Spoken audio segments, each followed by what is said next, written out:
Yeah. All right. So how do we get to the Hawks? Tell me about the Hawks story. Well, Ted bought the Hawks, and he called me in one day, and he said, "Bob, what do you know about basketball?" And I said, "Well, not much. I played when I was a kid a little, but I don't really follow it that close." And he said, "Great." He said, "I want you to go run the Hawks." And I said, "Run the Hawks? What do I do with my job now?" He said, "You still do it, but I want you in your spare time to run the Hawks." And I said, "Ted, I don't know anything about basketball." And he said, "That's perfect. I want you to cut the payroll in half, lose every game, get the #1 draft pick, but I want you to promote like crazy so we don't lose any money." But there was a guy named Marvin the Human Eraser Webster who was supposed to be the next Kareem. And Ted, at that time, if you had the worst record, you get the #1 pick. And so he felt like, if he had me running the team, that there was no chance that we would have anything out of the worst record. So I go over there, and luckily, he said get rid of everybody in the office and just get others like me who would sort of run the team on the side. And Stan Caston, who was our intern at the Braves, free intern, Bill Lucas and Stan didn't get along, and so Bill talked Ted into firing the guy even though we weren't paying him. And Stan was all upset. We were having lunch one day, and he said, "Oh, you're so lucky." He said, "I love basketball." And he's talking to me, and I realized this guy knows a lot about basketball, plus he's a lawyer.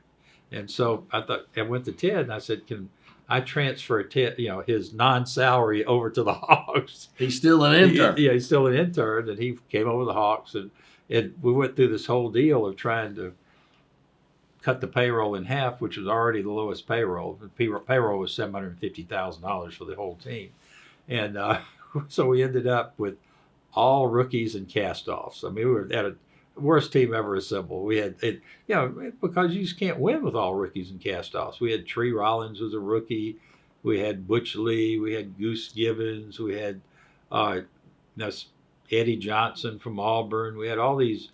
We had Charlie Chris, who was a 5'6", 30-year-old rookie guard.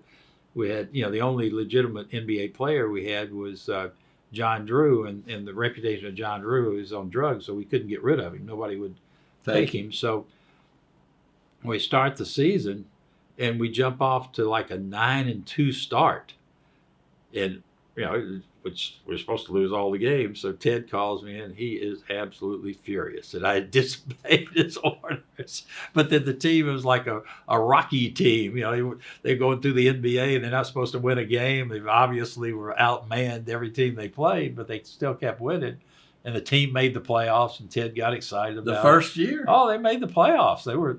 And Hubie Brown, who was a coach, was coach of the year in the NBA. It's just like,